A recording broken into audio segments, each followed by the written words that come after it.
Unë vazhdoj të mbetem në Partinë Demokratike, jam deputete e Partisë Demokratike dhe do dal nga politika vetëm nga Partia Demokratike. Kur keni biseduar për të fundit me zotin Basha? Ka vite. Ka vite? Ka vite. Nuk e kam përshëndet në parlament në mënyrë të vazhdueshme, sa herë rastis të përballem e përshëndes. Nuk të tha që më ike dhe ti? Jo, nuk më ka thënë se s'kam ikur në asnjë vend. Unë kam qëndruar në Partinë Demokratike siç jam futur në 34 vite më përpara. E ke mësuar mirë të teknikën politike jo, s'është teknik. Biseduarit në studio. S'është teknik politike. Po, më rrëshkite, zonjë, më rrëshkite. Por, unë kam një sjellje politike ndryshe nga ndoshta nga një që juve keni shembull që sot i bijem dhe shajmë njëri tjetrin, nesër harrojmë që kemi thënë dhe shajmë tjetrin. Unë nuk kam qenë pjesë e këtyre deklaratave të forta nga njëra anë dhe pastaj kthimit nga ana tjetër. Nuk jam pjesë e këtyre. Kam qenë një politikane që kam pas përballë Partinë Socialiste dhe politikanët e Partisë Socialiste në denoncim edhe në opozit, dhe brenda forcës time politike nuk do gjesh asnjë deklarat ku unë dal kundër dhe shaj, ofendoj, fyej, denoncoj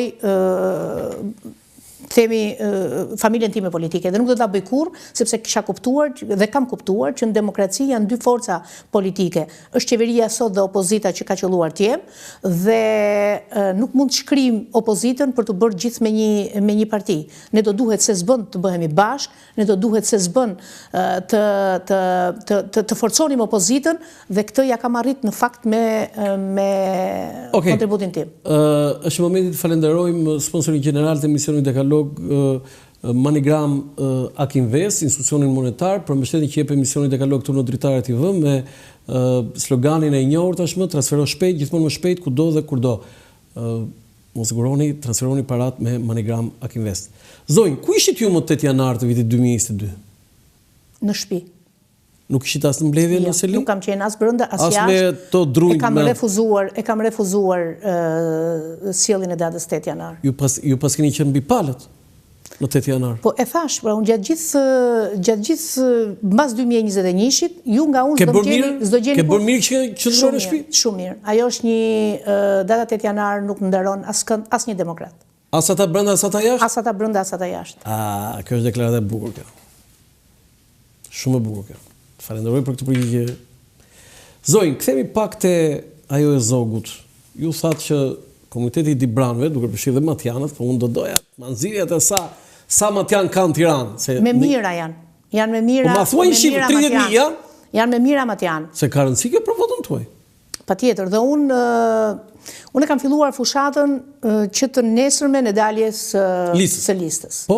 Nëse keni ndjekur, sepse mediat i falenderoj shumë, nëse keni ndjekur para parlamentit, unë kam deklaruar që ju bëj thirrje që nga sot mbështetjen e kryesisht komunitetit Dibran dhe Matjan, që janë në Tiranë, sepse gjatë gjithë këtyre viteve kisha parë që komuniteti Dibran dhe Matjan në Tiranë është shumë i madh dhe i konsiderueshëm.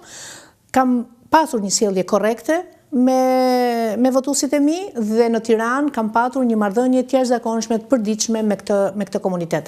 Pra që të nesmet unë i kam bërë thirrje komunitetit tim që më ka votuar atje, ata që janë sot në Tiranë të më japin besimin. Jam në mënyrë të vazhdueshme nga ora 8 e mëngjesit deri në mbrëmje vonë në kontakt me Matjan, me Dibran, me komunitetin, me miqësit, me shoqërinë time, sepse unë thash gjithçka. Ma ka thënë Arben Tafaj, ndjeri Arben Tafaj, që komuniteti më i madh në Tiranë, në kryeqytet, janë Dibranët, pas Tiranësve sigurisht, janë Dibranët. E ka konfirmuar ai, por ju keni lindur në Mathat, në Burrel? Po, në Burrel. Në Burrel. Po pse u larguat? Në cilin vit keni ardhur në Tiranë? Baba im ka lindur përballë shkollës Kosova, është ende ajo vila aty. Ajo që është gjuta, mos gaboj ç'është ajo? Gjitur me ajo, po, madje edhe vila e ka të shkruar Çupi Pasha. Po, e kam parë. Çupi Pasha, janë të parët e mi aty, dhe baba im ka lindur aty. Për shkak të gjyshit? Shkaqet, po. Nga lidhet e gjyshit? Nga lidhet e gjyshit, gjyshi e ka kontribuar në ndërtim. Po ju pse lidhet Mat?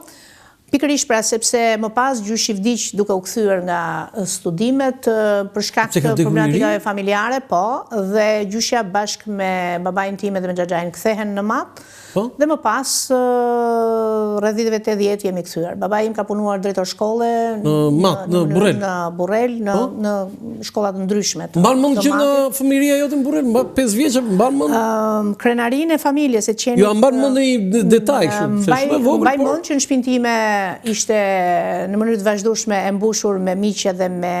Janë akoma në shtëpi? Po, vazhdon tjetër. Shkon atje?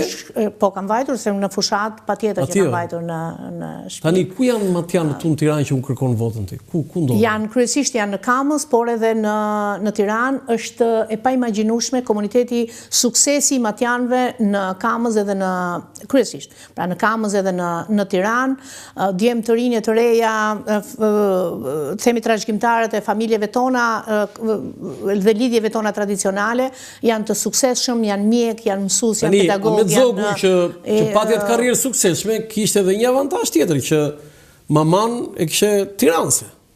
Dhe jo tiranëse do kudo, po toptan.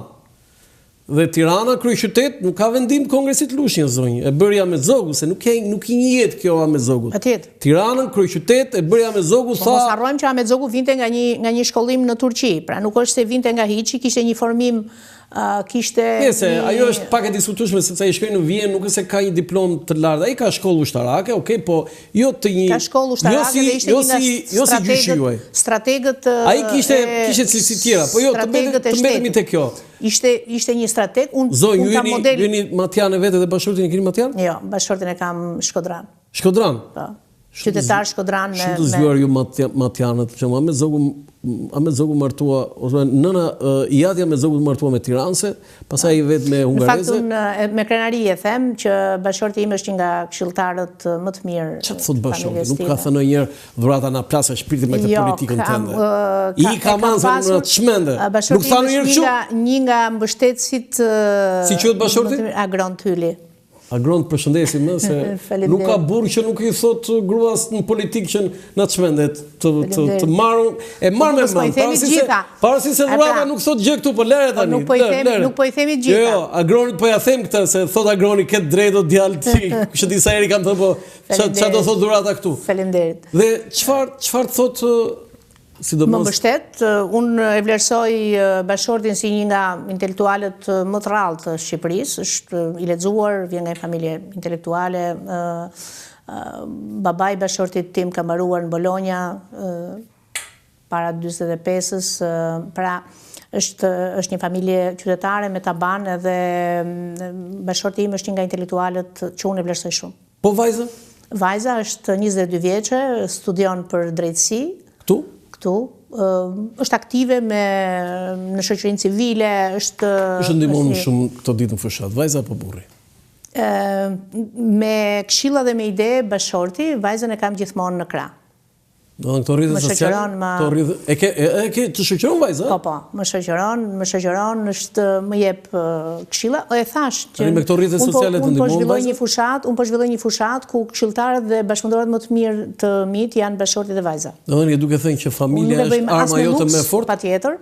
Unë vi nga familje tradicionale, jam në një familje, martuar në një familje tradicionale, mundohem të trashëgoj vlerat më të mira të familjes edhe të një lloj dinjiteti qoftë të gruas në familje, të nënës edhe të një zonjën politik.